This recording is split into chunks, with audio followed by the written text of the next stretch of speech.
Yooyyaa akkam jirtu qaqqaalii maatii jiruuf chaanaalii har'a kanan qabadhee isiniif dhufee jiru immerjing teekinooloojii koorsa outlaayinii isaati. Isa kanarratti wantoonni barbaachisoo ta'an maaltu jira? Immerjing teekinooloojii jechuun maal jechuudha? Maalirratti xiyyeeffata? Chaaptarii akkamii qabaa? Dhimma maaliiti? Eessaa jalqabaa hamma eessaatti? Eessa deemuuf jira waan jedhudha.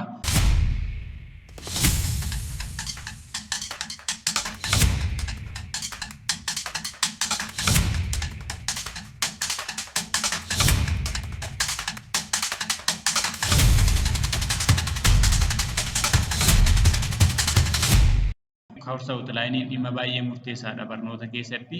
Jalqabuu asin jenneetti seenuu osoo hin ta'in caalmaatti seeraan ilaallee gadi fageenyaan kaayyoo objektiivii koorsichi qabu ilaaluun baay'ee murteessaadha. Kanaatiif chaaptar 1 koorsii kana introduction to emerging technology jedha. Seensa emerging technology jechuu isaati. Kana keessatti wantoonni inni dhiyeessu evolution of technology. Evolution jechuun tirannaa jechuudha. Tirannaa inni ittiin eessaa ka'ee eessatti deemaa dhufee akkamittiin jalqabee eessarraa jalqabee kaasaa waan kana industiriyaal riivoluushinii duubatti deebisee baroota 17-18 keessa wantoota industiriyaal riivoluushiniin sochii warraaqsi industirii taasise gara Awurooppii keessaa kaasee akkamittiin akka inni deemaa dhufe akkuma kana achi keessatti most important inventions invenshiniiwwan murteessoo industiriyaal riivoluushinii keessatti kalaqamanii amma teekinooloojiin sadarkaa ammarra ga'e kanarra akka inni ga'u taasisanii fi historikaal baakgiraawundii ta'uu immoo seenduubee industiriyaal riivoluushinii nuuf dhiyeessaa jechuudha. Inni biraan introduction to emerging technology keessatti wanti nuti ilaallu role of data for emerging technology. Roolii akkamii qabaata? Daataan lubbuu teekinooloojiiti yeroo ammaa kana. Teekinooloojiin kamiyyuu daataa malee socho'uu hin danda'u. Keessumaa amma kana kaleessaa kaasee daataan gahee maalii qaba? Maalummaa daataa irra deddeebinee iddoo adda addaatti dhaga'uu dandeenya. Akka seensaatti kana qabatee dhufa. Inni biraan enabling devices and network. Networkii fi deviceewwan enabling ta'an. Enabling jechuun deviceoota yookiis meeshaalee pirogiraamabili ta'uu danda'anidha. Dhimmi biraan human to machine interfaceedha. Human to machine interface jechuun akkaataa itti dhalli namaa maashinoota industiriyaal riivoluushinii irraa jalqabee hanga ammaatti warra jiran sadarkaa kompiitara artificial intelligence faa isaan kana wajjiniin akkamittiin namni maashinoota kana wajjiniin communicate gochuu danda'a. Hojii hojjechiisuuf dhalli namaa dirqama wajjiniin communicate gochuu qaba. Kanaaf as keessatti wanti inni qabatu guutuu gadi fageenyaan osoo hin ta'in disipiliinota yookiis immoo dipaartimentiiwwan human to computer interface akkaataa itti namni kompiitara wajjiniin communicate godhu yookiis interface godhu irratti dipaartimentota murteessoo ta'anidha. As keessatti warra akka anthropology, computer science wantoota hedduu isaan kana tarreessa. Isaan kun gahee maalii qabu? Human to machine interface keessatti fi gara dhumaarratti chaaptarii kanarratti kan inni kaasu future trends in emerging technology jedha.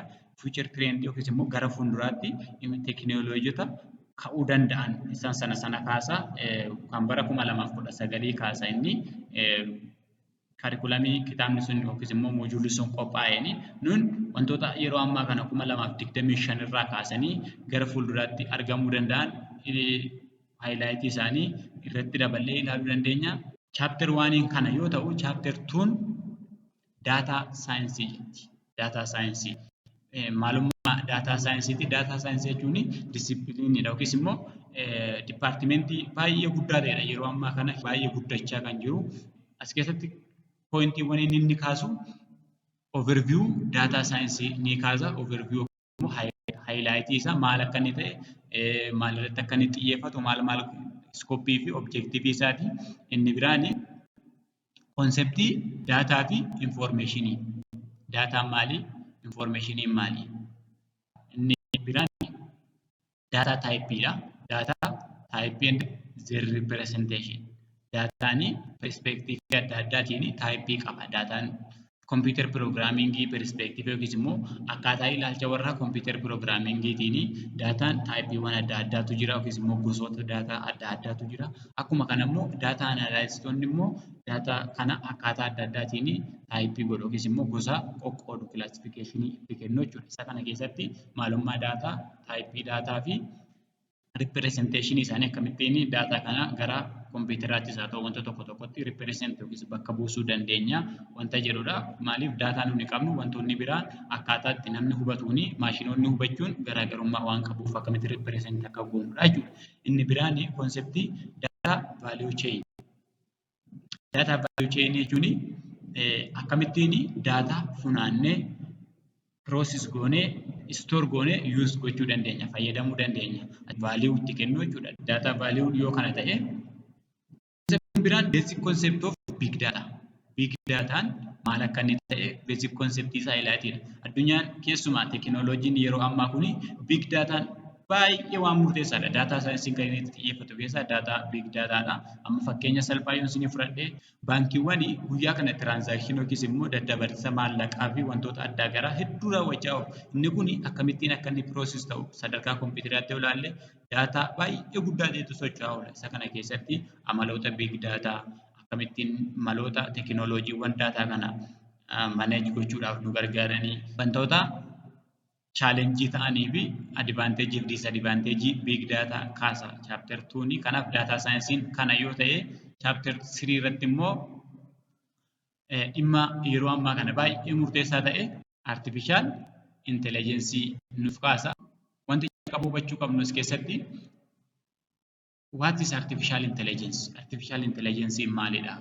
History of artificial intelligence akkamittiin artificial intelligence'n deema sadarkaa ammaa kanarra gahee eessaa jalqabe baroota kam keessa artificial intelligence jalqabamuu jalqabe baroota kam keessatti sadarkaa gaariirra ture sadarkaa gaariirra hin turre akkamitti deemaa dhufe levelii artificial intelligence'n sadarkaa akkamii qaba jechuun guddinni isaa amma sadarkaa maalirra jira gara fuulduraatti sadarkaa akkamiirra gahuu danda'a waan jedhu isaan sana levelii isaa nuuf kaasa jechuudha artificial intelligence jalatti. Inni biraan influenceroota artificial intelligence influencerii gaafa jedhu warra dhiibbaa uuman artificial intelligence akka guddatuuf warra amma akka dura isiniif kaasee ture big daataanii akkaataa itti big data process goonuu fi big daataanii dhimma baay'ee murteessaadha cloud computing wantoota hedduudha kaasaa isa sanaaf influenceroota isaanii qabatee dhufaata. Inni biraan application of AI yookiis artificial intelligence applicationii artificial intelligence warroota ta'anii muraasa isaanii akka exampleetti fudhatee ni kaasa. Toolii fi pilaatfoormii meeshaalee fi dirreewwan yookiis pilaatfoormii irratti artificial intelligence'n qabatee dhufu isa kana chaapterii kana keessatti ilaalla. Wanti biraanii simple artificial intelligence example irratti akka wantoota muraasa yeroo ammaa kana warra akka roobotiiwwan addaa garaa fakkeenya muraasa fudhatee simple artificial intelligence nuuf kaasaa jechuudha. Kanaaf artificial intelligence jalatti what is artificial intelligence, history of artificial intelligence, level of artificial intelligence, influenceroota artificial intelligence dhiibbaa warra irratti uumanii applicationii artificial intelligence fi akkuma kana toolii fi pilaatfoormii yookiis immoo meeshaalee fi pilaatfoormota artificial intelligence simple artificial intelligence applicationii qabatee dhufa jechuudha. Chapter 3 yoo kana ta'u chapter 4 immoo internet of things or IoT. As keessatti wantoonni nu hubachuu qabnu overview of IoT. IoT maalidha? Internet of things maalidha?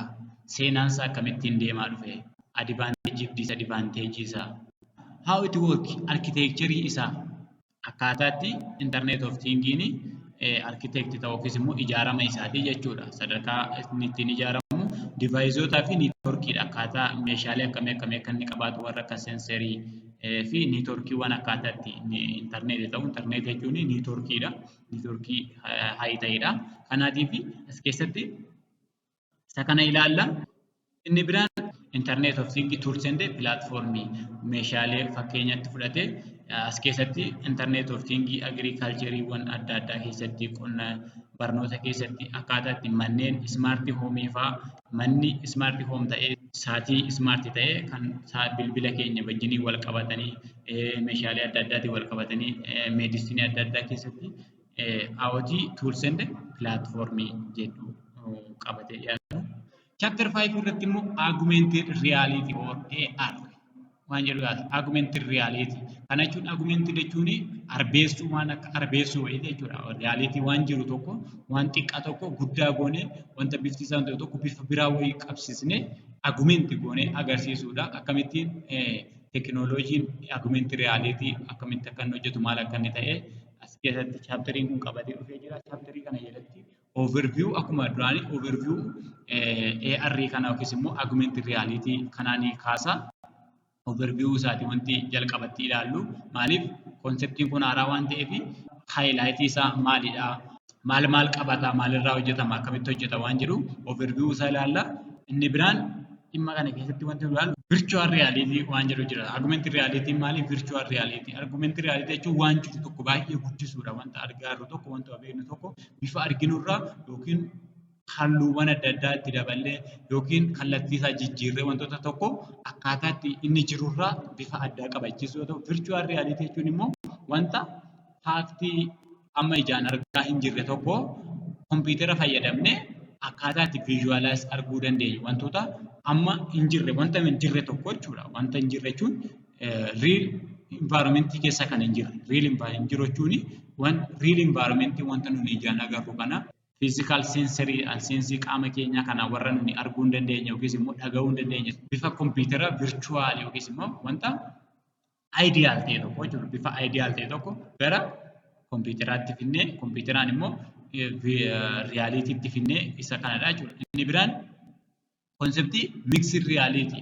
Kana jechuun augmented reality fi virtual reality walitti connect godhee mixed reality kan uumudha jechuudha. Mixed reality lamaan isaanii wanta jiru tokko irratti wanta hin jirre wayii finnee daballee akkamittiin akka fayyadamnudha jechuudha. Isa kana ilaalaa highlight isaanii garaagarummaa fi walfakkeenya isaanii compare and contrast godhee wanta kana kaasa.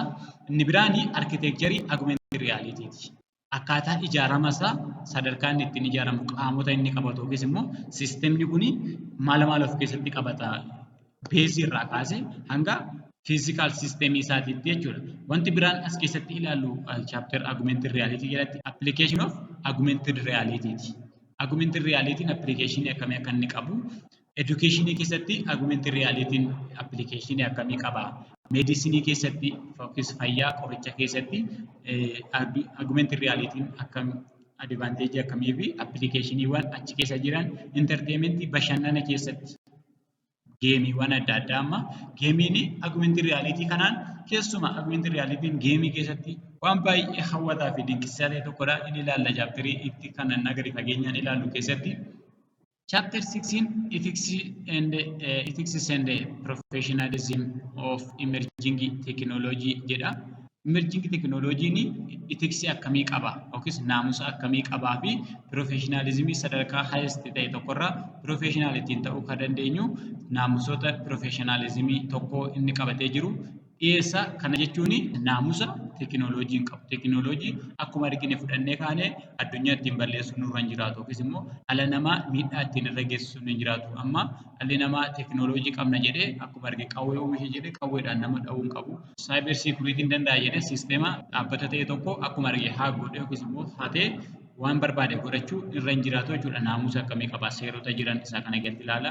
Digital privacy. Digital privacy jechuun icciitiiwwan dhuunfaa kan dhuunfaa keenya kan kaampaanii keenya keessa hojjennu isaa ta'u wantoota keessatti hojjennu sooshaal miidiyaa irratti isaa ta'u dhaabbata kam keessatti iyyuu icciitii dhuunfaa keenya akkamitti eeggachuu qabna? Maaltu yoo icciitiin dhuunfaa keenya yookiis piraayivesiin keenya digital piraayivesii digitaalii keessatti yoo maaltu cabee icciitiin dhuunfaa keenya cabeera jechuu dandeenya. Dhimma paaswoordii keenyaa ta'u loogiinii yuuzerneemii keenya isa kana dhimmoota sensitiif informationii warra ta'an akkamittiin secret goonee qabachuu dandeenya waan jedhu qabata. Inni biraan gaafa emerging technology fayyadamnu accountability itti gaafatamummaa keenyaa fi trust amanamummaa nurraa eegamu nu hubachiisa keessatti. Kan biraan threats and challenge. Threat jechuun miidhaawwan achi keessatti qaqqabuu danda'a. Miidhaa emerging technology keessatti nu qaqqabuu danda'a keessumaa gara kompiitaraatti fidee gaafa baasu miidhaawwan yookiis dhiibbaawwan qaqqabuu danda'anii fi chaalenjii mudannoowwan achi keessatti nu mudachuu danda'an kaasa. Chapter 7 immoo other emerging technology. Others emerging technologies. As keessatti tekinooloojiiwwan murteessoo ta'an muraasa kaasa. Isaanis fareen akka naanoo tekinooloojii. Naanoo tekinooloojiin yeroo ammaa kana very highest wanta baay'ee murteessaa ta'edha. Naanoo tekinooloojii jechuun Naanoo jechuun 10 power of negative 9 yookiis immoo waan baay'ee xiqqaa taate sadarkaa atoomii bira gahuudhaaf waa xiqqoo kan haftedha jechuudha. Isaan sana sadarkaa sanatti meeshaalee adda addaa dhiyeessanii kuni fiildii yookiis immoo disipiliinii baay'ee guddachaa jirudha. Inni biraan baayooteekinooloojii. Baayooteekinooloojii jechuun jineetiksii adda addaa tiraansmuut gochuu akkamittiin teekinooloojiin kun baayoo keessatti tajaajila akkamii akka inni qabaatu keessumaa jineetiksii keessatti waan baay'ee murteessaadha. Bilookcheeyiniidha inni biraan. Bilookcheeyiniin kaareensii diijitaal kaareensii yeroo ammaa kana maallaqni doolaararraa birriirraa gara diijitaaliitti jijjiiramuu hardiirraa gara diijitaaliitti jijjiiramuudhaaf baay'ee haastii deemaa jirudha. Konseptiin kun baay'ee dhimma murteessaadha. Kanaaf bilookcheeyiniin akka maalummaa bilookcheeyinii bareechee kaasaa. Anillee baay'ee bareechee akka irratti hojjechuu qabu qophii guddaan qaba. Inni biraan as keessatti kaasu kiluud ende kwaantam kompiitar. Kompiitarri sadarkaa kwaantam jedhu kanarra gaafa gahu jechuun baay'ee tokko haayistii sadarkaa tiraayinarii irra gahuu danda'u akkamittiin waanii fitu sadarkaa baayinarii kanarraa moor ta'uu danda'udha jechuudha. Kiluud kompiitingii konseptii baay'ee bareedaa fi miidhagaa ta'e akkaataa maalummaa kiluud kompiitingii kwaantam kompiitingii isa sana inni ilaalla bareechinee sirriitti. Taayitiloonni kun baay'ee wantoota hawwatoodha. Inni biraan awutonoomik kompiiting kompiitaroota ofii isaaniitii of ajajuu danda'an. Isa kana fiildii Azer imerjingii teekinooloojii keessatti yaala. Kompiitar viijinii. Kompiitarri viijinoota ilaalchota yookiis mul'ata wantoota garaagaraa qabaata. Akkamittiin kompiitara fayyadamnee wantoota fuulduraa tokkollee raaguu akka dandeenyu isa kan inni kun immoo kompiitar viijinii jedhee kaasa imbeed siistem. Imbeed jechuun meeshaa biraa keessa galan inni kun imbeed siistemiin kun qaama dhala namaa keessas haa ta'u qaama meeshaalee adda addaa keessa imbeed ta'anii wantoota tajaajila adda addaa kennanidha jechuudha. Isa kanarratti maalummaa imbeed siistemii kaasaa. Inni biraan saayibar siikuriitii. Saayibar siikuriitii jechuun icciitii saayibarii jechuudha.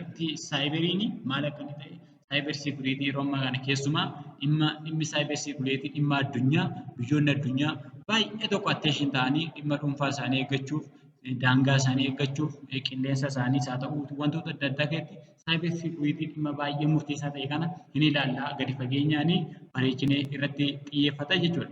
Inni biraan gara dhumaa irratti addictive manufacturing 3D printing. Kana jechuun akkamittiin kompiitara fayyadamnee diizaayinii qofa kaasnee meeshaalee ofii isaaniitii baasuu danda'an printing. Kana jechuun amma meeshaa gurguddaa kompleeksii ta'an adda addaatu jira amma oomishuudhaa fi harkaanis haa ta'uuti ilaallee oomishuuf. Isa kana salphaadhumatti kompiitara irratti harka keenyaatiin kaasnee hojjennee gaafa kompiitaratti kenninu akkaataa itti piroogiraam ta'aniin meeshaan sun piriinti ta'anii bahu jechuudha. Kana jechuun piriinti gaafa waraqaa otoo hin ta'in meeshaa gurguddaa qaamota makiinaa, qaamota xiyyaaraa, meeshaalee warshaawwan adda addaa keessatti tajaajilan meeshaa ofii fayyadamnu kana salphaamatti harkaan walitti rurrukutuu irraa yookiis immoo harkaan gashinee asiin baasuu irraati teenyee kompiitaraan ajajnee ofii isaatii manufaaktcharoonni adda addaa addictive godhanii yookiis immoo 3D kana piriinti nuuf godhu jechuudha. Kanaaf walumaa galatti koorsa awutlaayinii imerjingii teekinooloojii kana fakkaataa koorsii kana keessatti wantoonni murteessan nuti barannu introdakshinii isaa fudhanna. Introdakshinii irraa maalummaa daataa saayinsii daataan dhimma murteessaa ta'ee fi daataa saayinsii maalummaa isaanii fudhanna. Artificial intelligence akkuma kana internet of things, augmented reality, ethics and professionalism as emerging technology.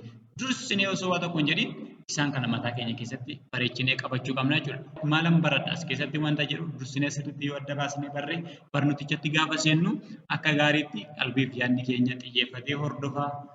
Baay'ee nagaa ta'a. Ciao. Like, share, subscribe gochuu hin dagatina.